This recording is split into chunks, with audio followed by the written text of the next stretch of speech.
nessa data, né, de 5 de outubro de 2022, às 16 horas.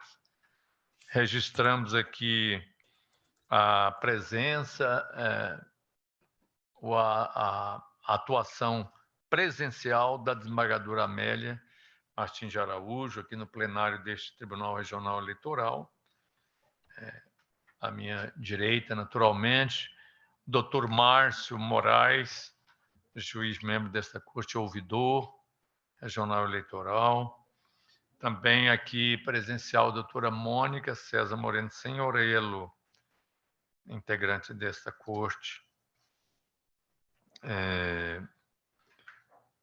Estão em videoconferência a doutora Ana Cláudia Veloso Magalhães, doutor Vicente Lopes da Rocha Júnior e o doutor Juliano Taveira Bernardes. E também, por meio de videoconferência, o senhor doutor Procurador Regional Eleitoral, Célio Vieira da Silva. Então, essas são as condições da nossa sessão no dia de hoje. Nós temos 2 inscrições para a sustentação oral. Os doutores Rodrigo da Silva Pedreira e doutor Aurélio Rodrigues da Silva Pena. O primeiro inscrito, número 1, o segundo inscrito, o número 2 da pauta. Então, as inscrições limitam-se a estes. Como a inscrição para o número 1, eu vou logo apregoando este feito. O doutor advogado já está também conectado. Doutor Rodrigo, pode ser visualizado. Boa tarde, doutor Rodrigo. Vou anunciar, então, o feito que Vossa Excelência irá sustentar oralmente. Quero agradecer ao doutor Célio, né, o encaminhamento da portaria que eu recebi hoje, referente ao promotor eleitoral, viu, doutor Célio? Chegou às minhas mãos, chegou aqui ao tribunal. Até fiz um retorno por WhatsApp, Vossa Excelência. Eu nem... Vou dar até uma olhada aqui. Mas não tem nada urgente, sim. É o recurso eleitoral 0600-475-37, originário de Cristalina, é relatado pelo juiz Márcio Antônio de Souza Moraes Júnior e tem como recorrente Cristalina no caminho certo. Solidariedade, PTB, Cidadania, PCdoB, DEM, Avante, Republicanos. Recorrente também Daniel Sabino Vaz, eleição 2020, prefeito. E como recorrido figura Osório Fernandes Souza, terceiro interessado, a fé e esperança de um povo trabalhador, também uma coligação. Neste feito, doutor Rodrigo Silva Pedreira falará em nome do recorrente, Daniel Sabino Vaz. Então, descrito o feito, eu passo a palavra ao doutor Márcio Moraes. Obrigado, senhor presidente. Lhe desejo uma boa tarde a todos os meus pares, ao digno Procurador Regional Eleitoral, doutor Rodrigo Pedreira, na pessoa de Vossa Excelência, cumprimento todos os advogados que nos acompanham. Este é o recurso eleitoral interposto pela coligação Cristalina no Caminho Certo e Daniel Vaz Sabino, em desfavor da sentença proferida pelo juízo da 36ª Zona Eleitoral de Cristalina, que extinguiu sem resolução de mérito a representação ajuizada em desfavor de Osório Fernando de Souza e da coligação A Fé e a Esperança de um Povo Trabalhador, por descumprimento do artigo 10 e 11 da Resolução 23.610, por entender que a providência jurisdicional perseguida foi espontaneamente satisfeita pelos recorridos, não havendo ainda previsão de multa na espécie. Asseveram que na propaganda eleitoral, qualquer que seja sua forma ou modalidade, sempre se mencionará a legenda partidária, sendo que no presente caso, os recorridos não mencionaram na propaganda, no dia 12 de outubro de 2020, as respectivas siglas que a integram, em desrespeito aos comandos artigos mencionados da resolução. Defendem que, após a decisão liminar proferida no dia 28 de outubro, fixando multa no valor de R$1.000 ao candidato Osório Fernandes de Souza, para cada dia que veiculasse propaganda eleitoral irregular, não houve a devida adequação, permanecendo após o dia 30 de outubro daquele ano o descumprimento da medida judicial, o que levaria à consequente aplicação da astrente fixada.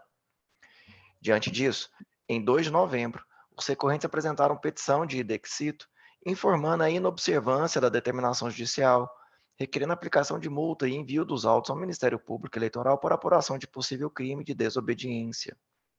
Aponta, a despeito disso, a respeitável sentença recorrida extinguiu a representação sem resolução de mérito diante da perda do objeto, abro aspas, entendendo não ser possível formar certeza acerca da data da veiculação do áudio e por ser incabível a aplicação de multa no presente caso.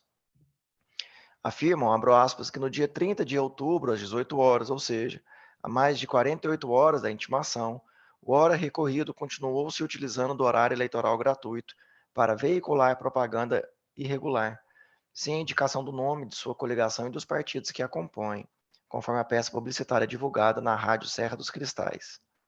No evento 3706-5898, Osório Fernando de Souza apresenta contra-razões, pugnando pelo desprovimento do recurso e a manutenção da sentença vergastada. A douta Procuradoria Regional Eleitoral, em igual sentido, opinou pelo conhecimento, porém desprovimento recursal. É o relatório, senhor presidente. Certo, feito o relatório, então, o doutor advogado terá o prazo regimental, aqui no caso de 10 minutos, porque é um recurso, para sua sustentação de suas razões de recurso. Tem a palavra, então, doutor Rodrigo Pedreira.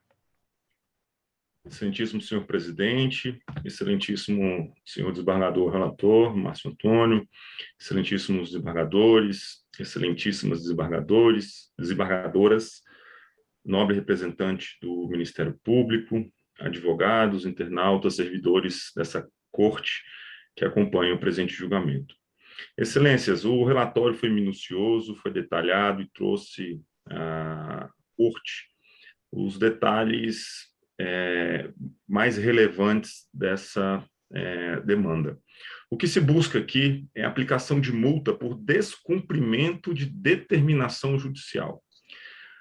O juiz eleitoral da 36ª Zona Eleitoral de Cristalina, Goiás, determinou liminarmente a suspensão de uma propaganda eleitoral, em virtude da ausência de identificação do nome do partido político e da coligação pelo qual o hora recorrido se lançou o candidato nas eleições de 2020.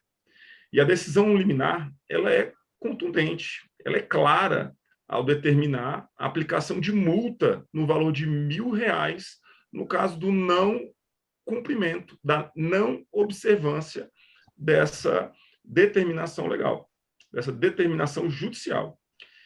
Ocorre que o hora recorrido continuou a veicular propaganda eleitoral. E eu destaco que o juiz eleitoral deu um prazo significativo para o recorrido fazer a correção da sua propaganda eleitoral, poder enviar com o tempo adequado, deu tempo de 48 horas. Decorrido o prazo de 48 horas, novamente, o hora recorrido veiculou, mais uma vez, propaganda eleitoral em inserção, e a gente identifica a rádio, o horário, e de forma clara nos autos, demonstrando o descumprimento da decisão judicial. O juiz eleitoral, de primeira instância, extinguiu o processo, considerando que, passadas as eleições, não havia mais o que se analisar no processo, e também negou o pedido de aplicação de multa. Eu ressalto que o recorrido ele tão somente solenemente negou a ocorrência de descumprimento, sem prova alguma, sem trazer aos autos, por exemplo, a propaganda eleitoral que deveria ter sido veiculada naquele horário, ou o plano de mídia veiculado à rádio demonstrando a adequação, simplesmente atravessou aos autos uma mera petição dizendo que não descumpriu. Por sua vez, o hora recorrente trouxe ao processo o trecho da propaganda eleitoral, tanto segundos antes da propaganda eleitoral ser veiculada e segundos depois da propaganda eleitoral veiculada, a demonstrar que houve um descumprimento da determinação judicial. Então, considerando que não houve a observância rigorosa do que a Justiça Eleitoral determinou, deve ser pedagogicamente punido com multa o recorrido, sob pena de das decisões judiciais da Justiça Eleitoral não serem observadas pelos jurisdicionados. Então, essa multa, a nosso sentir, ela é pedagógica, ela é necessária para inibir aqueles candidatos e partidos que não cumprem as determinações judiciais. Com as mais respeitosas vênias, o que estava ao alcance do recorrente foi feito. Foi transcrita a íntegra da propaganda eleitoral, foi trazida aos autos a mídia com a propaganda eleitoral veiculada que descumpriu a decisão judicial. A nosso sentir, não incumbe nenhum outro ônus ao recorrente para demonstrar o descumprimento da decisão judicial. Não teria uma outra via a não ser esta utilizada, como em outros diversos precedentes, outros diversos casos, para comprovar o solene descumprimento e desrespeito à decisão judicial. Então, nesses termos, o que se pede é o provimento do recurso eleitoral para aplicação de multa no valor de R$1.000, previamente fixado pelo juiz eleitoral da 36ª Zona Eleitoral. Agradeço a atenção. Doutor Rodrigo, doutor procurador regional também tem direito à manifestação pelo prazo regimental. Passa a palavra ao doutor Célio Vieira. Obrigado, presidente.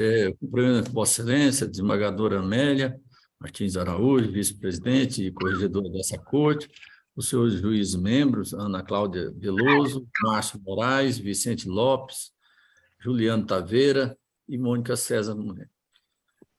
Presidente, no caso aqui, realmente faltou a legenda na propaganda, né? A propaganda era majoritária, né?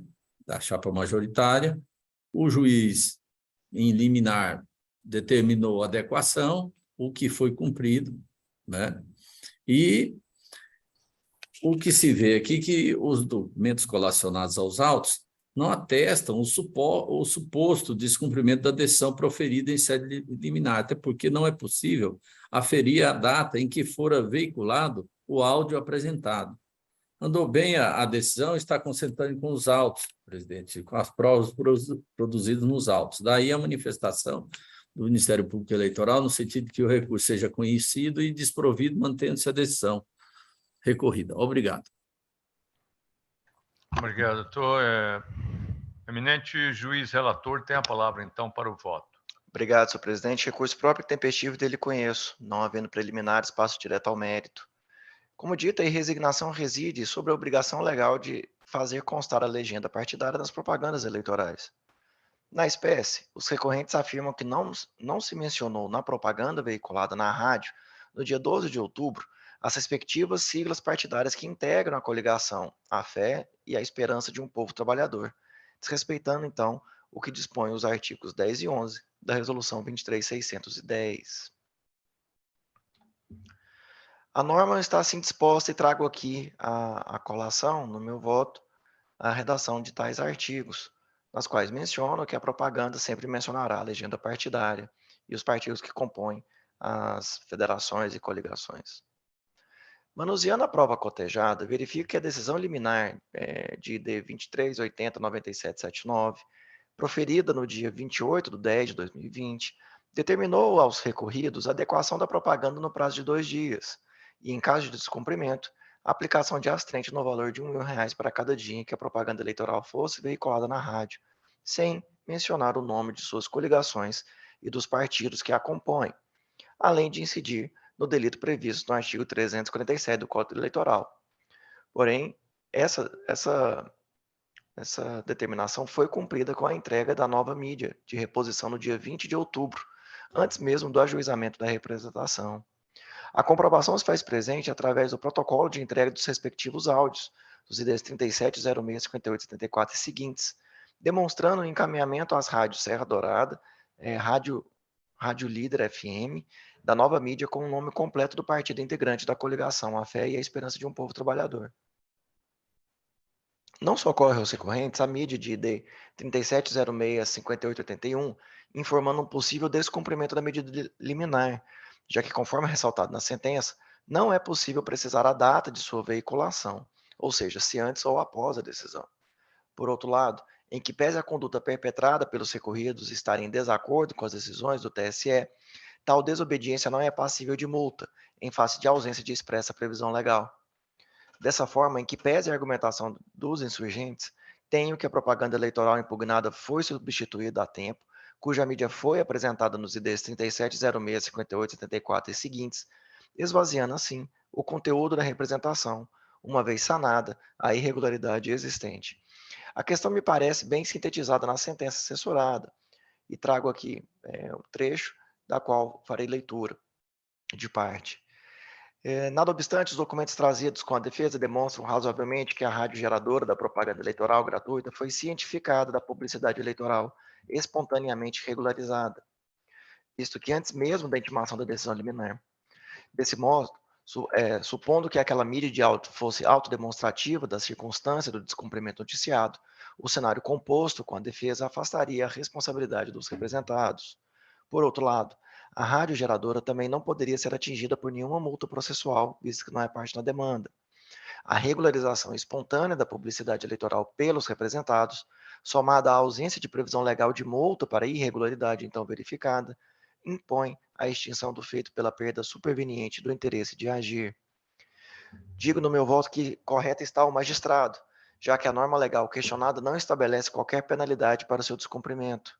Constatada a irregularidade, cabe à Justiça Eleitoral apenas advertir para que corrija a irregularidade em seus futuros programas, com a possibilidade, sempre, de se imputar penalidade pecuniária até que se atenda ao comando judicial. Nesse sentido, trago aqui julgados do TSE o agravo regimental no embargo de declaração em representação 439, relatado pelo ministro Caputo Bastos, e no agravo regimental em representação 1069, do ministro Marcelo Henrique Ribeiro de Oliveira, e do recurso especial eleitoral 326581, relatado pela ministra Carmen Lúcia, todos em igual sentido e em meu amparo. Em conclusão, senhor presidente, estou acompanhando o parecer ministerial, conhecendo, porém negando o provimento ao recurso. É meu voto. Certo, doutor Márcio Moraes.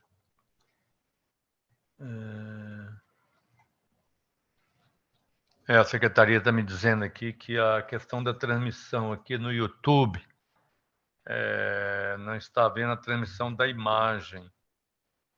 Mas, de qualquer forma, os áudios, né, estão sendo transmitidos, então quem quiser acompanhar, está acompanhando, independente de acesso, né, às imagens. Mas estão tentando também resolver esse problema de visualização das imagens. Bem, o eminente relator, então, nega provimento na linha do parecer ministerial. Como voto do doutor Vicente Lopes, da Ordem Regimental?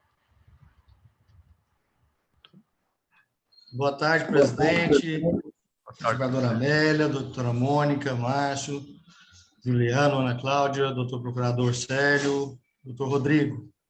Presidente, eu acompanho o relator, sem dúvida. Tá certo. Doutor Juliano Bernardes, como voto? Senhor presidente, eu também, antes de tudo, né, ontem, até algumas vezes eu esqueço de fazer os cumprimentos, aí ontem os colegas aqui pediram desculpa, então peço desculpa para o passado e para o futuro quando eu esqueci de cumprimentar todos vocês, mas então aqui, já que eu estou lembrando no dia de hoje, eu quero cumprimentar a todos, também os advogados, servidores dessa corte, o pessoal que nos assiste. Bom, senhor presidente, de fato, bem ou mal, a resolução não permite a aplicação de multa quando há o cumprimento da decisão. Então, razão pela qual eu acompanho o eminente relator, senhor presidente. Doutor Juliano também acompanha. Doutora Mônica. Presidente, boa tarde. Quero cumprimentar Vossa Excelência, desembargadora Amélia, todos os meus pares, doutor Procurador Regional Eleitoral, doutor Célio, o doutor Rodrigo Pedreira, em nome de quem eu cumprimento todos os advogados que nos acompanham, todos os servidores do TRE. Com relação ao voto, eu acompanho o doutor Márcio na íntegra. Certo, doutora Mônica também acompanha o relator. Desembargadora Amélia Martins, como voto? Cumprimento Vossa Excelência, senhor presidente, cumprimento todos os meus pares presentes e os que estão também por videoconferência, o procurador regional, o doutor Rodrigo Pedreira, advogado. Doutor Juliano, eu acho que a gente esquece, porque a gente entra aqui e está vendo todo mundo, então parece que na cabeça, falou, olha, eu já vi, então eu já cumprimentei, eu não sei. Mas, realmente, essa é a questão. E eu também acompanho o relator, senhor presidente. Certo. Então, a presidência só votaria em caso de empate, não havendo. Fica concluído o julgamento. Desculpa, a desembargadora Ana Cláudia está sinalizando que não foi colhido o voto dela. Engraçado, parece que eu a tinha chamado, mas foi engano meu. Então, doutora Ana Cláudia tem a palavra. Tem a palavra, doutora. Em que pese o senhor tenha esquecido de mim, eu não me esqueço do senhor, notável presidente Tani Francisco, a quem eu cumprimento, carinho e respeito, desembargadora Amélia Martins, meus pares, doutor Procurador Regional Eleitoral, doutor Célio, doutor Rodrigo Pedreira, em nome de quem eu cumprimento os colegas da advocacia, os membros do sistema de justiça, os servidores da nossa justiça eleitoral, os meus assessores e todos que nos ouvem, porque parece que eles não estão nos assistindo, mas todos os que estão nos acompanhando pelo YouTube. Senhor presidente, eu voto com o relator. Obrigada. Obrigado, doutora Ana Cláudia. Desculpa aí a omissão. Mas Vossa Excelência está sempre também nas minhas melhores lembranças, viu? Sabe bem? Minha simpatia sempre. Então, agora sim, está concluído, né, o julgamento pelos votos de todos os integrantes e com parecer ministerial. O relator acompanhou ou adotou do outro parecer ministerial, no sentido de desprover o recurso. E nessa linha de compreensão foi seguido por todos os componentes da Corte, sendo que, neste caso, o voto da presidência seria voto de Minerva. Então, por unanimidade de voto, recurso conhecido, desprovido, parecer acolhido. Fez sustentação oral, né, o doutor Rodrigo Silva Pedreira, a quem eu cumprimento também. Desejo boa tarde. Continuamos, já concluído este julgamento, para o seguinte. Aqui o número 2 agora.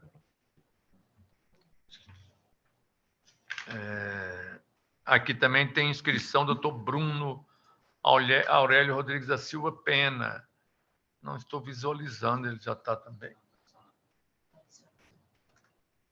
Está sendo adicionado agora. Pode até adicionar mesmo no julgamento anterior, não há nenhum problema. Dele ficar na sala já aguardando, né? Então, já vou anunciando o feito, enquanto o doutor Bruno... Doutor Bruno pode ser visualizado, está na sala virtual. Recurso eleitoral 0601-090-26, 2020, Novo Gama. A relatoria incumbe a doutora Mônica César Moreno Senhorello. Aqui tem como recorrente a Comissão Provisória do Partido Republicano da Ordem Social, PROS. E doutor Bruno falará, né, em favor da Comissão Provisória do PROS. Aqui o recorrido à Comissão Provisória do Partido Social. Então, anunciado o feito, identificado, eu passo a palavra à douta relatora, acrescentando que Antônio Rodrigues da Silva também figura como recorrido, além de outros vários aqui, que eu não vou mencionar, parece que, para efeito de pregão, o feito já está identificado. Tem a palavra a ilustre relatora. Obrigada, presidente. Trata-se de recurso eleitoral interposto pela Comissão Provisória do Partido Republicano da Ordem Social, PRTB, visando reformar a sentença pela qual foi julgada improcedente a ação de investigação judicial eleitoral ajuizada em desfavor da Comissão Provisória do PSC, Partido Social Cristão, e dos candidatos proporcionais dessa mesma agremiação, já qualificados nos autos, por suposta prática de descumprimento à cota de gênero prevista no artigo 10, parágrafo 3º da Lei 9.504. Aduz, em resumo, que o Partido Social Cristão de Novo Gama, apesar de ter atendido numericamente percentuais de gênero no ato de apresentação de seu DRAP, ao lançar 70% de candidaturas masculinas e 30% femininas, burlou a legislação ao efetuar o registro de candidata fictícia. B. Verificou-se, após as eleições, que a representada Josefa Nita de Oliveira não obteve nenhum voto, tampouco prestou contas à Justiça Eleitoral, evidenciando que o percentual de gênero foi observado mediante fraude, dando ensejo ao ajuizamento da presente ação, cabível para apuração de hipóteses de abuso de poder. Alega ainda que, sendo o monopólio das candidatas exercido pelos partidos políticos, esses não devem se limitar ao atendimento do quantitativo de nomes para o atendimento ao percentual de gênero, uma vez que a ação afirmativa impõe o lançamento de candidaturas efetivas e reais. Diz que Josefa Nita de Oliveira não foi realmente candidata, tendo sido registrada apenas para falsear, entre aspas, falsear a observância do percentual mínimo de candidaturas femininas e assim conseguir registrar o maior número de candidaturas masculinas, com o objetivo de angariar o maior número de votos, fecha aspas. Diz que, mediante fraude à cota de gênero, o PSC elegeu um vereador nas eleições de 2020 e contribuiu para que outros candidatos da chapa proporcional se tornassem suplentes. E, por último, o recebimento de licença remunerada proveniente do Fundeb, mesmo após a desincompatibilização, conforme relato do promotor eleitoral em suas alegações finais, só reforça a conclusão de que a candidata concorreu ao pleito de forma fraudulenta, fato alegado somente no recurso. Ao final, requer o conhecimento e provimento do recurso para que seja reformada a sentença, julgando-se procedente essa ação. Em contrarrazões, os recorridos alegam, resumidamente, que inexiste prova robusta de fraude à cota de gênero, não há previsão de sanção às candidatas que não obtiveram votos, sobretudo porque candidatos de ambos os sexos também tiveram votação pífia. O momento oportuno para a aferição do preenchimento da cota de gênero é por ocasião do julgamento do DRAP e do RRC. Segundo o entendimento do TSE, a prova, entre aspas, a prova de fraude na cota de gênero deve ser robusta e levar em conta a soma das circunstâncias fáticas do caso, a denotar o incontroverso objetivo de burlar o mínimo de isonomia entre homens e mulheres que o legislador pretende assegurar no artigo 10, parágrafo 3º da Lei 9.504/97. Recurso ordinário eleitoral 060-169-322, de relatoria do ministro Luiz Felipe Salomão. Fecha aspas, então. Apenas a falta de votos e a ausência de gastos não são suficientes para a configuração da fraude à cota. Requerem, ao final, a manutenção da sentença em procedência do recurso. Instada a douta Procuradoria Regional Eleitoral, se manifestou pelo conhecimento e desprovimento do apelo, por inexistir prova segura e coesa do intento de fraudar os percentuais de gênero. É o relatório, presidente. Bem, feito o relatório, doutor Bruno Pena, de acordo com o regimento, tem um prazo de 10 minutos para suas sustentações. Está com a palavra, doutor Bruno. Obrigado, senhor presidente, a quem eu cumprimento, e estendo também os cumprimentos à eminente relatora, os demais julgadores, as demais julgadoras, o douto representante da Procuradoria Regional Eleitoral, também os serventuários desta casa e os colegas advogados, advogadas e todos que nos assistem na tarde de hoje.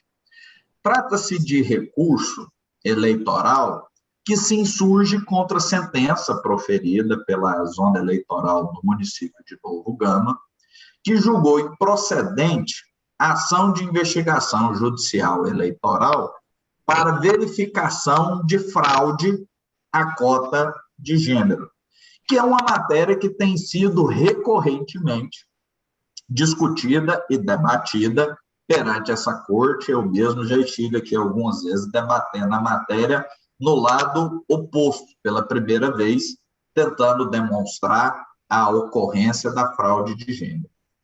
E o caso específico possui algumas particularidades que o distinguem das outras ações discutidas, motivo pelo qual se insurge contra a sentença para demonstrar que ela está alicerçada em fundamentos equivocados, conforme se passa a expor. Primeiro, a investigação judicial eleitoral, ela foi apresentada para apurar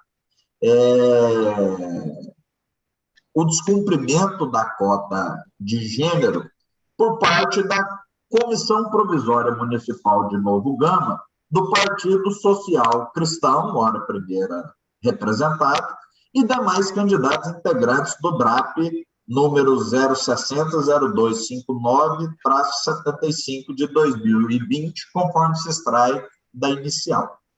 Isso porque a Comissão Provisória, a fim de registrar candidaturas para o cargo de vereador no município de Novo Gama, apresentou demonstrativo de irregularidade de atos partidários, no qual pretendeu o registro de 23 candidaturas, sendo 20 candidaturas masculinas, sendo 14 candidaturas masculinas, que dá 70%, e 6 candidaturas femininas, que configuraria 30%. Em razão da aparente observância do DRAP, como é de costume, o DRAP foi deferido, transitou em julgado. Vindas as eleições, observou-se que a candidata Josefa Mita de Oliveira, que é a hora 13ª representada, não obteve nenhum voto. Durante a instrução, verificou-se também que ela não praticou nenhum único ato de campanha. Durante a instrução, foi certificado também no ID 37.11.19.72 que ela compareceu à votação, ela votou, tem inclusive a imagem do caderno de votação com a assinatura dela, prova produzida pelo cartório eleitoral da zona eleitoral. No entanto, ela não teve nenhum voto. Então, mostra que ela esteve, participou do processo, votou, mas votou em outro candidato ou votou nulo ou em branco. Nela própria, ela não votou, tendo em vista que ela teve 0 votos. De igual modo, ela não apresentou prestação de contas, não demonstrou a realização de nenhum gasto e não arrecadou nenhum centavo, conforme consta do divulgacante. O próprio cartório eleitoral abriu um processo de omissão de prestação de contas, número 060-11-11-02 de 2020, no qual a candidata só veio manifestar em agosto desse ano, alguns meses atrás, no dia 28 de agosto de 2022. E durante a instrução foi requerido a oitiva da candidata e do representante do PSC. No entanto, foi indeferido pelo juízo a produção dessa prova, conforme consta do ID 37.11.19.79, porque entendeu-se que eles não seriam obrigados a gerar prova contra si próprio, então foi indeferida essa produção dessa prova. Então, tudo que estava ao alcance do autor de produção de prova e diante de todos os indícios, resta configurada que, de fato, ela não foi candidata. Ela foi apresentada como candidata apenas, aparentemente, como um artifício para possibilitar o registro de outras candidaturas masculinas, que levou à eleição de um candidato homem, conforme mencionado, inclusive, no relatório. A jurisprudência recente do Tribunal Superior Eleitoral, agora de 22 de setembro de 2022, da relatoria do eminente ministro Benedito Gonçalves, estabelece que a fraude à cota de gênero deve ser aferida caso a caso, a partir das circunstâncias fáticas de cada hipótese, notadamente levando em consideração aspectos como falta de voto, inexistência de atos efetivos de campanha, inexistência de prestação de contas ou prestação de contas zerada, ou ainda notoriamente padronizadas entre as candidatas, dentre outras, de modo a transparecer o objetivo de burlar o mínimo de isonomia entre homens e mulheres que o legislador pretendeu assegurar.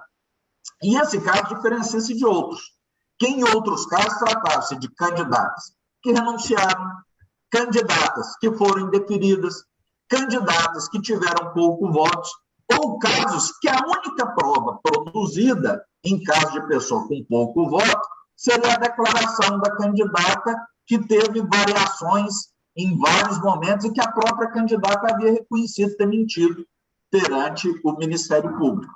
Aqui a situação se diferencia um pouco, porque é uma candidata que não teve nenhum voto, que compareceu para votar, mas não votou nem mesmo em si própria, não fez nenhuma despesa, não arrecadou nenhum único centavo de recurso, não fez prestação de contas e não tem nenhum informativo de que tenha praticado qualquer ato de campanha. Então, é um conjunto de indícios que forma um cenário confiável a se chegar à conclusão de que foi uma candidatura fictícia com o objetivo de fraudar a cota de gênero e, desse modo, permitir o registro de mais candidaturas masculinas e a fim de viabilizar, como de fato se viabilizou, a eleição de um vereador homem. Então, nesse sentido, é que se manifesta pelo conhecimento do recurso eleitoral para que, no seu provimento, a sentença seja reformada e, em novo julgamento, seja julgada completamente procedente a ação de investigação judicial eleitoral e, dessa forma, cassado o drato, tendo em vista que proveniente de fraude, bem como os diplomas concedidos, a fim de que haja nova totalização e, deste modo, seja empossado novos vereadores. Nesse sentido, é o que se manifesta, agradecendo a atenção e a paciência de Vossas Excelências. Pois não, doutor Bruno. Doutor Procurador Regional Eleitoral tem também o prazo de 10 minutos para, querendo, né, sustentar o seu parecer, as suas razões.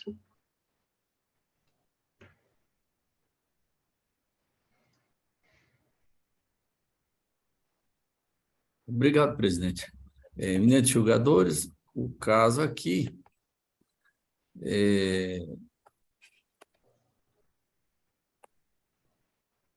se alega a fraude, né, fundamentado em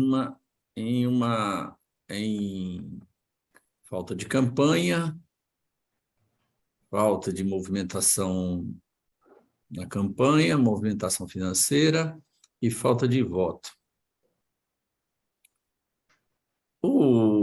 Aqui verifica-se que o Partido Social Cristão de Novo Gama teve deferido seu demonstrativo de regularidade de atos partidários, o DRAP, para mandatos de vereador com 20 candidatos, sendo 14 homens, 70%, e 6 mulheres, 30%, o que satisfazia o percentual de gênero, nos termos do artigo 10, parágrafo 3º da Lei número 9.504, de 97. E a decisão do juízo eleitoral transitou em julgado em 5 de março de 2021. Essa decisão dele, né, do juízo eleitoral. E aqui o que se vê é a alegação de candidatura fictícia da senhora Josefa Nita de Oliveira. É que, na verdade, o que se vê aqui é um caso simples, porque, como um digno magistrado fundamentou, que essa senhora, essa candidata, parece-me que houve uma desistência dela mesma sem formalizar a Justiça Eleitoral. Por quê? Porque ela não tem notícia de que ela tenha abdicado de sua candidatura para apoiar outro candidato de partido, né? E a agremiação partidária, assim, a agremiação partidária no sentido de eleger um representante para o Poder Legislativo, né?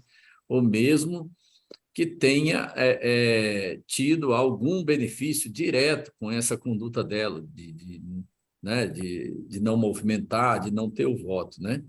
E nem o voto dela, né? Some-se também que em pesquisa, no processo público de registro de candidatura de Josefa Nita de Oliveira, disse o MM magistrado, que constatou que ela esteve presente na convenção partidária de escolha dos candidatos, o que, segundo o magistrado, bem asseverado, que demonstra, né, que ainda que de forma tímida teve intenção de efetivamente participar da disputa eleitoral. Então, na linha do que vem decidindo essa Igreja Corte Regional e o próprio Tribunal Superior Eleitoral, entende-se que não existe probatório suficiente da ocorrência da alegada fraude pelo partido recorrido ou pelos candidatos ou candidatas, né? Até porque não basta votação zerada e inexistência de atos de campanha e de movimentação financeira. Isso porque ainda existe prova segura de que as intenções foram somente o preenchimento da porcentagem de gênero exigido pela lei, sem que almejassem efetiva vitória dos candidatos nas urnas. E no momento da apresentação, apreciação do demonstrativo de regularidade de atos partidários, as cotas de gênero estavam devidamente preenchidas na forma legal, inclusive registro que, em momento algum, houve preenchimento abaixo do mínimo legal. Então, o partido concorreu realmente, formalmente, com os 70% de candidatos homens e 30% de candidatos mulheres, femininas. Na verdade, essa constatação de que ela não teve voto é uma particularidade. Nós sabemos que a renúncia é ato unilateral. Independentemente dela ter formalizado essa renúncia ou não à Justiça Eleitoral, o fato é que ela não teve voto, ela pode ter se renunciado e não ter requerido isso à Justiça Eleitoral. Nem por isso, Excelências, com toda a vênia, pode ensejar uma fraude, porque a fraude é mais do que isso. Envolve o engodo aí, o ardil aí, cadê? Não tem elemento que verifique, por exemplo, alguma vantagem dela com essa posição dela de não fazer campanha, de não ter movimentação. Enfim, o fato é que existe um ato jurídico perfeito, que é o DRAP, foi devidamente homologado, a decisão transitou julgado, né? E para desfazer precisa ter prova segura, coesa, e não simplesmente o fato da pessoa não ter voto, o simples fato dela não ter voto, não ter movimentado, não se pode dizer com toda a vez de que houve fraude, porque a vingar isso, ninguém vai poder mais ter liberdade até de receber ou não voto. De repente, alguém vota no candidato, o fato é que ela foi candidata. E se ela não recebeu voto, é porque ninguém votou nela. Agora, isso é uma questão já do processo eleitoral, né? Daí a manifestação no sentido de que o recurso seja desprovido. Obrigado. Muito obrigado, doutor Célio. Tem a palavra o doutor relator, o juiz, né? Relator, no caso, doutora Mônica César Moreno Senhorelli. Obrigada, presidente. Eu passo, então, ao voto. Primeiro, analisando a admissibilidade do recurso, uma vez presentes todos os pressupostos, conheço do mesmo. E não havendo preliminares, passo diretamente ao mérito.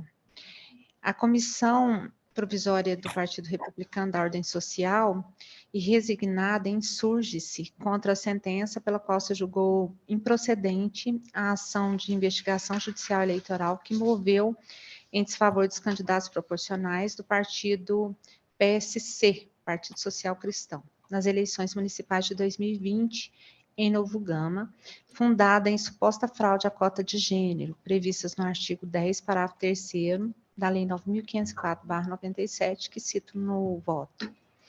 Segundo a tese acusatória, a burla aos percentuais de gênero teria ocorrido em razão do registro da candidata Josefa Anita de Oliveira, levado a efeito pelo Partido Social Cristão apenas para viabilizar as candidaturas do sexo masculino, o que restou evidenciado pelo fato de a candidata não ter obtido votos, nem ter arrecadado recursos financeiros ou realizado despesas de campanha. É indubitável que tais elementos constituem prova incipiente da ocorrência de fraude à cota de gênero, aptos a demandar investigação por meio judicial próprio, a critério dos legitimados. Contudo, para comprovação de que houve uma ação deliberada da agremiação em atender apenas formalmente à norma legal, faz necessário um conjunto probatório robusto e indene de dúvidas. Em consulta ao sistema de divulgação de candidaturas e contas eleitorais, foi possível verificar que, além da candidata citada, Liliane Rodrigues de Matos, Lica de Matos, e outros candidatos do sexo masculino, que também concorreram à vereança pelo PSC de Novo Gama, não prestaram contas à Justiça Eleitoral, ou seja, não registraram receitas ou gastos de recursos. A saber, Ricleiton Ribeiro Santana de Oliveira, Felizmino Rodrigues da Cruz, Mário Rogério Pereira Carneiro, Nilson Nunes de Souza, Pedro Wellington Barbosa de Macedo e Fernando de Jesus da Silva. Portanto, diante da omissão de vários candidatos em prestar contas, temerário considerar que tal circunstância deva sopesar desfavoravelmente apenas a candidatura de Josefa Anita de Oliveira, a quem se imputa a pecha de candidata laranja, entre aspas, pelo simples fato dela não ter recebido votos.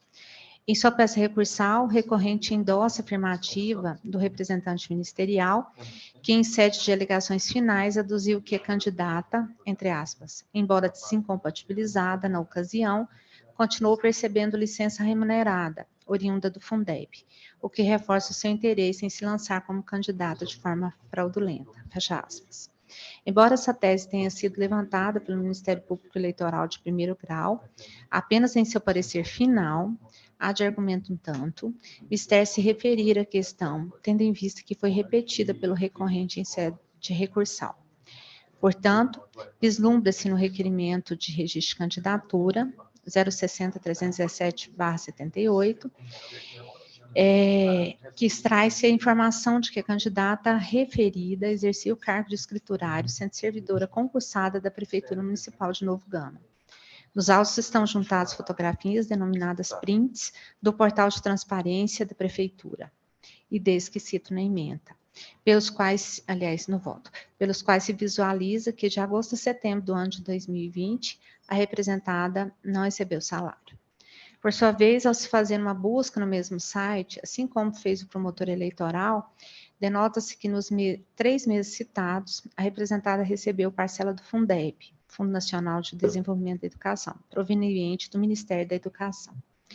É disso que, de acordo com a previsão contida no artigo 1º, inciso 2º, a linha 1, da Lei Complementar número 64/90, a licença para fins eleitorais de servidores efetivos, como na situação em apreço, não acarreta em suspensão de vencimentos, consequência que atinge apenas os comissionados, os quais, aliás, devem ser exonerados do cargo nos termos da súmula do TSE número 54.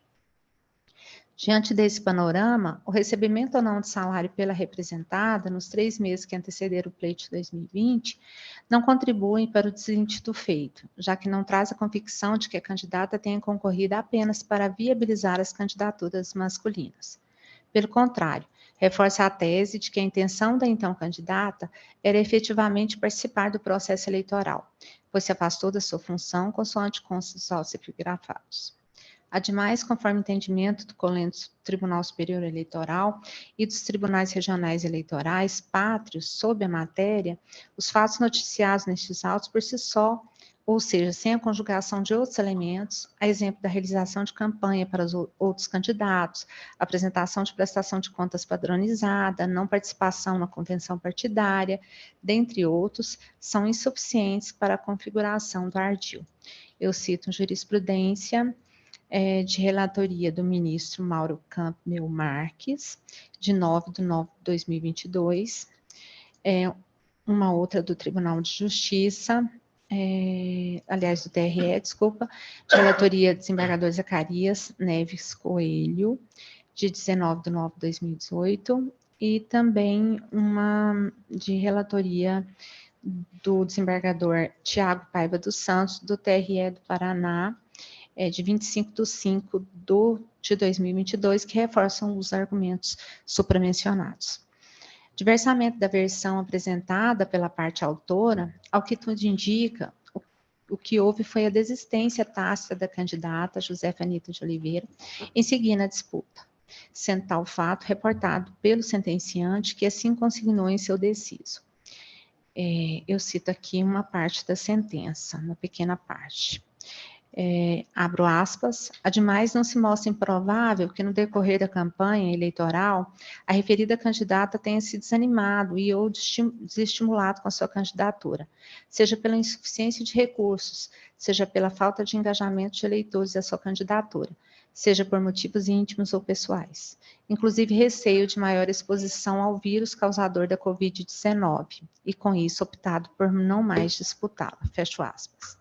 Essa conclusão se mostra mais provável porque, embora ela tenha participado da convenção partidária do PSC, conforme consta do ID 93.568.46, do DRAP, já mencionado, e ter sido a primeira a constar da relação de candidatos escolhidos pela GREI,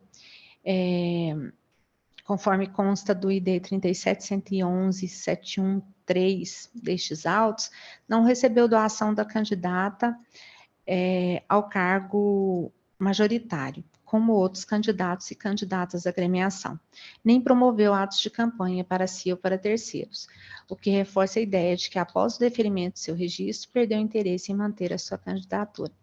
Eu cito um precedente do TRE paulista, que reforça o meu argumento, de relatoria do desembargador Maurício Fiorito, de 11/2/2022, onde consta, na parte que nos interessa, circunstâncias fáticas que, analisadas em conjunto, evidenciam que as candidaturas questionadas não foram registradas mediante fraude, a admissibilidade da desistência tácita de disputar o pleito.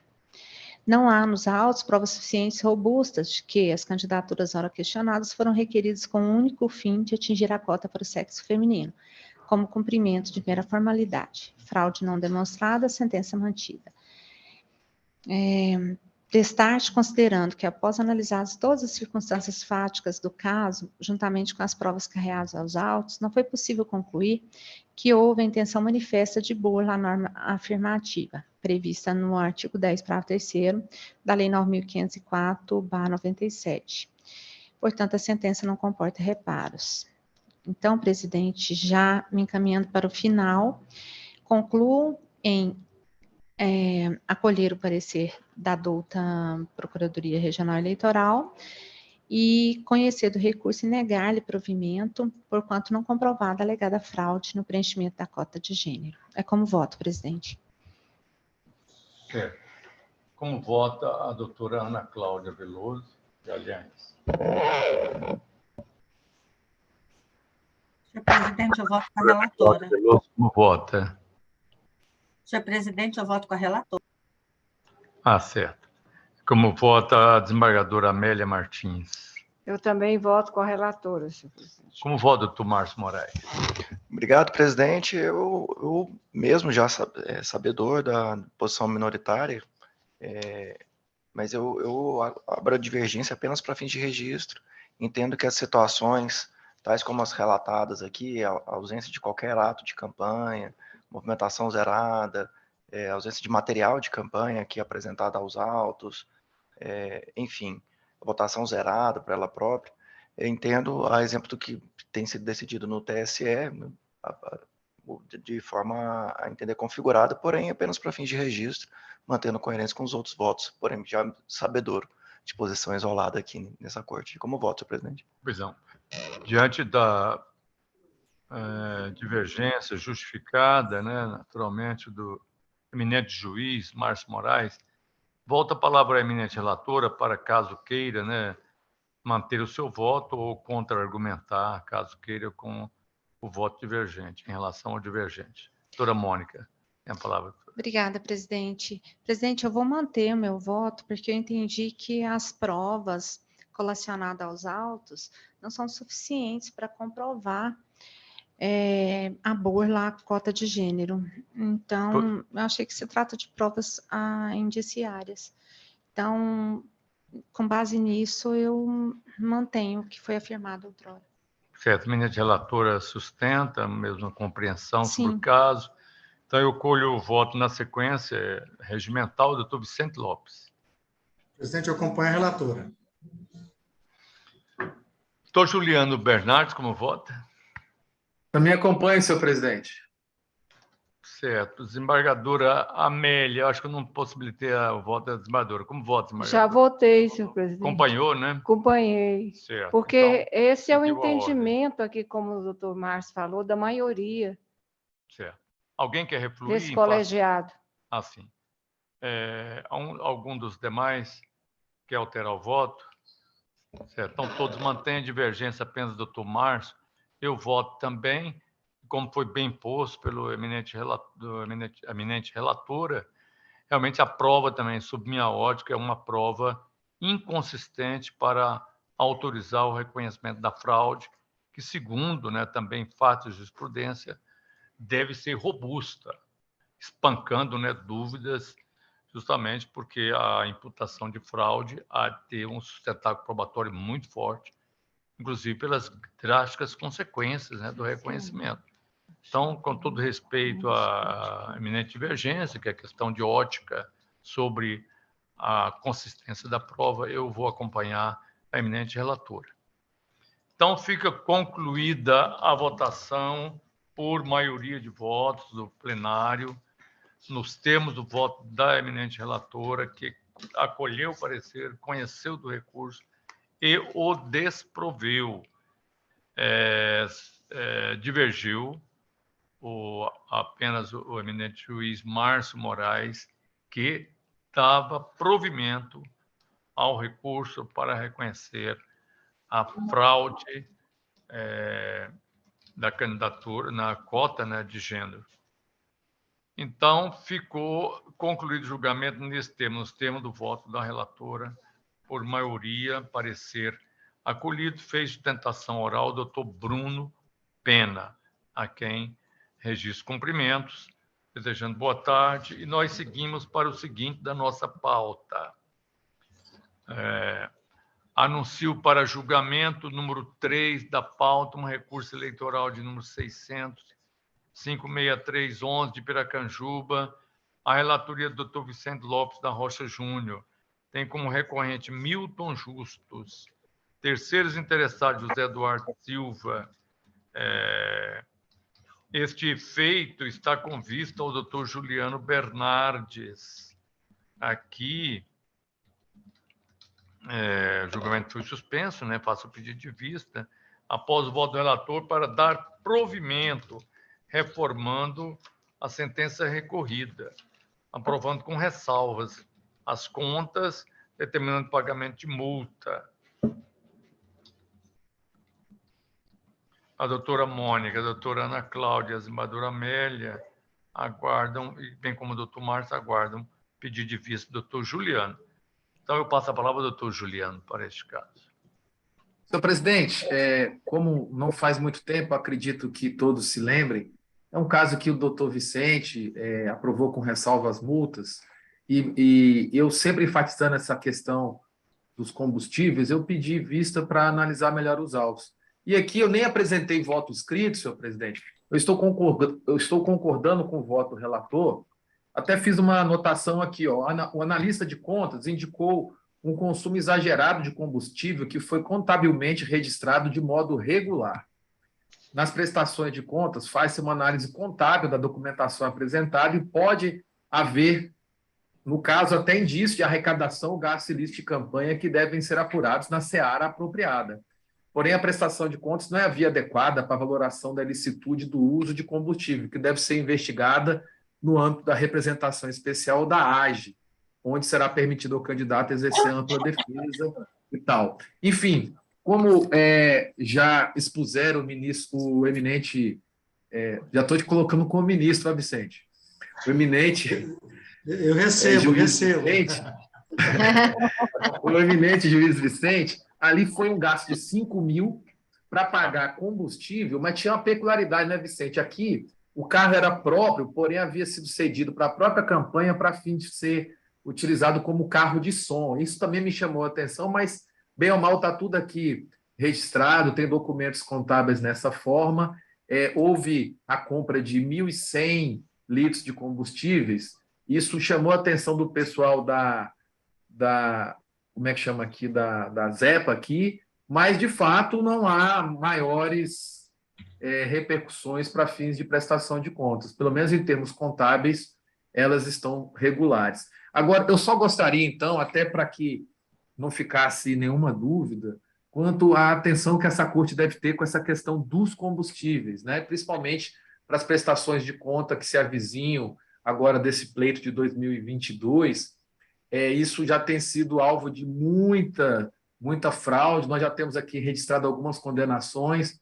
No TSE também é constante a utilização da distribuição de combustíveis como fator de abuso do poder econômico. Então, em razão disso, eu pedi vista, porém, eu concordo em toto com o voto do eminente relator, senhor presidente. Esse é o voto oral. Pois não, doutor Juliano acompanha o ministro, quer dizer, o relator. Então, vamos na sequência do voto. Todos os demais ficaram aguardando, né? Então, como vota a doutora Mônica César? Eu acompanho o relator, presidente. Como vota a doutora Ana Cláudia? Da mesma forma, senhor presidente. Como vota a desembargadora Amélia? Também acompanho. Doutor Márcio Moraes? Com o ministro. Então, todos adotaram o voto do eminente relator, né? Ora, ascendido à função de ministro, aliás, isso é um vaticínio, deve ser, doutor Juliano. Então, ficou concluída a votação nos termos do voto do eminente relator, que aprovou com ressalvas, né, as contas e impôs as sanções conforme o seu voto já registrado em nossa sessão. Pagamento de multa, recolhimento de valor aqui do montante de R$5.000. Isso foi por unanimidade do colegiado votante, né? Aqui a presidência também só vota em caso de empate. E fica concluído. O número 4 são embargos declaratórios em recurso criminal eleitoral. 600.867.63. Doutor Márcio Moraes Júnior, relator deste declaratórios ou aclaratórios, que tem como embargante N. Alves de Oliveira, embargado do Ministério Público Eleitoral de Goiás. Passa a palavra a Vossa Excelência, doutor Márcio. Obrigado, presidente. Embargo de declaração com efeitos modificativos opostos por N. Alves de Oliveira, contra o acordo dessa corte, que conheceu e deu parcial provimento ao recurso para absolvê-la da prática de conduta descrita no artigo 347 do Código Eleitoral, mantendo inalteradas as demais sanções daquelas previstas no artigo 268 do Código Penal. Para tanto, argumento omissão no acordo embargado sob o argumento de que o crime do artigo 268 da Lei Penal, por ser norma penal em branco, exigiria uma norma legal emanada por poder público, sendo que no caso concreto, diz a recorrente, utilizou-se de uma decisão judicial oriunda do juízo eleitoral de piso para integrar o tipo penal em comento, que evidentemente não pode ser admitido. A douta Procuradoria Regional Eleitoral emitiu parecer pelo conhecimento e rejeição dos embargos. Seu relatório, senhor presidente, posso ir direto ao voto? Pois não, Vossa Excelência tem a palavra. Esse é mais um daqueles casos onde nós tivemos inúmeras ações criminais, onde era hora com desobediência, hora de difusão de doença venérea, e que essa corte já tem posicionamento por mais sedimentado, inúmeros julgados, quanto à situação tal como lhe proposta, que o crime de desobediência deveria ser específico, de modo que foram todas as situações que aqui passaram afastadas, e utilizou-se a norma penal em branco oriunda da nota técnica da Secretaria de Estado da Saúde, de modo que vou me guiar pela ementa, porém ficando à disposição de meus pares para eventual questionamento. Embargos de declaração, processo crime eleitoral, artigo 268 do Código Penal, oposição contra acórdão que deu parcial provimento ao recurso, alegada ocorrência de omissão no aresto e na ocorrência, decisão adequadamente fundamentada. Todas as questões necessárias para a solução do caso foram enfrentadas, inclusive assinalando que o crime do artigo 268 do Código Penal é a norma penal em branco e depende de um ato normativo que complemente a elementar normativa de determinação do poder público, destinada a impedir a introdução ou propagação de doença contagiosa, tendo a nota técnica número 14/2020 da Secretaria Estadual de Saúde cumprido tal desiderato. Senhor presidente, estou acolhendo o parecer ministerial, conhecendo, porém negando, os presentes embargos de declaração, rejeitando-os. É como voto. Certo. O eminente relator rejeita os embargos. Como voto, doutor Vicente Lopes. Com o relator, presidente. Voto Juliano Bernardes. Também acompanho, senhor presidente. Como vota, doutora Mônica? Acompanho, presidente. Doutora Ana Cláudia, como vota? Da mesma forma, senhor presidente. Como vota a desembargadora Amélia Martins? Mesmo voto, senhor presidente. Então, todos votaram na linha do voto do eminente relator, seguindo o voto do relator que rejeitou os embargos declaratórios, né, pelos seus fundamentos aqui declinados. Então, fica concluído o julgamento. Eu também voto neste caso, até se refere a... Porque eu não participei aqui, me parece, do principal, né? Participei também? Também acompanhando, é claro, né? Porque, na verdade, teria que haver omissão ou obscuridade suficiente para que, a partir daí, se reexaminasse ou não a questão. A Corte enfrentou todas as questões, né? E de sorte que não há defeito formal a ser suprido através do embargo e nem mesmo espaço para eventual efeito infringente. Eu acompanho também a deliberação, inclusive já por unanimidade dos pares. Fica concluído este julgamento por unanimidade de votos aqui. Então, a pauta de feitos fica exaurida. Nós temos aqui a previsão para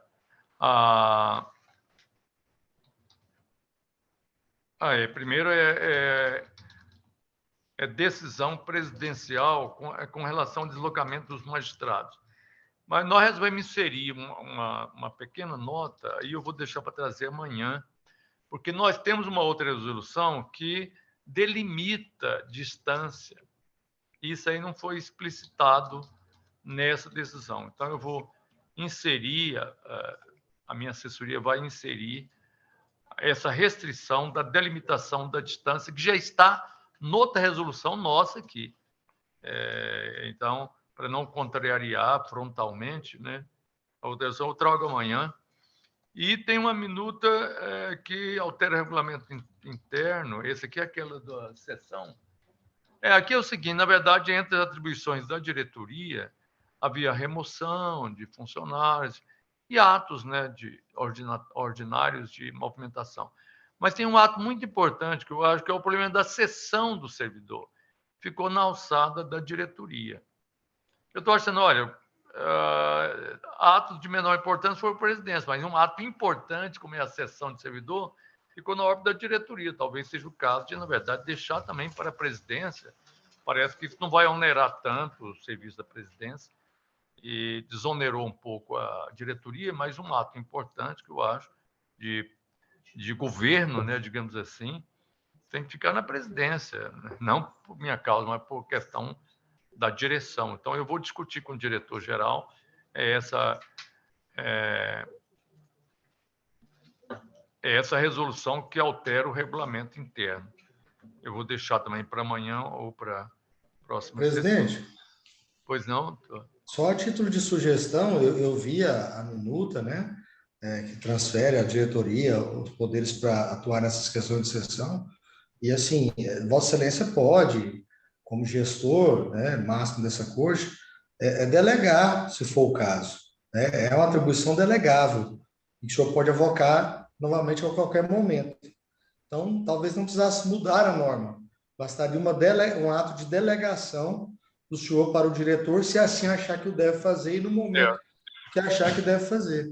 Ao invés de alterarmos a norma e vem um outro gestor, um presidente, por exemplo, e não concorde com tal medida e queira retomar essa atribuição para a presidência. Não, é uma sugestão também a ser considerada, né? Tá certo, eu agradeço o Vicente. Mas eu vou concluir a conversa com a diretoria nesse sentido, ver a questão de estrutura, né, de cada setor, mas aí eu consulto os eminentes juízes que integram a corte, se tem algum tema, né, algum assunto a trazer para eventual deliberação ou mesmo comunicação. Eu quero só pedir desculpa, não sei se os meus pares, Vossa Excelência, observou, mas eu estava travando, caindo aqui a conexão, porque acabou a energia umas 4 ou 5 vezes enquanto fazíamos a sessão. E aí eu conectava, roteava com o celular, enfim. Mas eu consegui ouvir todos os votos e também os relatórios e as sustentações orais, só para me desculpar com essa falha técnica aqui do escritório. Tudo certo, Vicente. Doutor Procurador também, eu não mencionei, mas Vossa Excelência quiser fazer alguma observação, a Corte. Nada. Bem, então, eu agradeço os pares, né, pela boa ordem dos trabalhos, né, que demanda justamente uma compreensão coletiva de todo o colegiado, para não haver tumultos, né? Mas, como sempre, né, o colegiado tem uma postura sempre de alto nível, facilitando a condução do nosso trabalho. Eu agradeço sempre. E, então, desejo um bom descanso a todos. Amanhã nós temos sessão também, né, às 16 horas. E declaro encerrados os trabalhos da presente sessão, desejando um bom descanso a todos os colegas. Tchau. Obrigado. Boa noite a todos. Mais, Armando.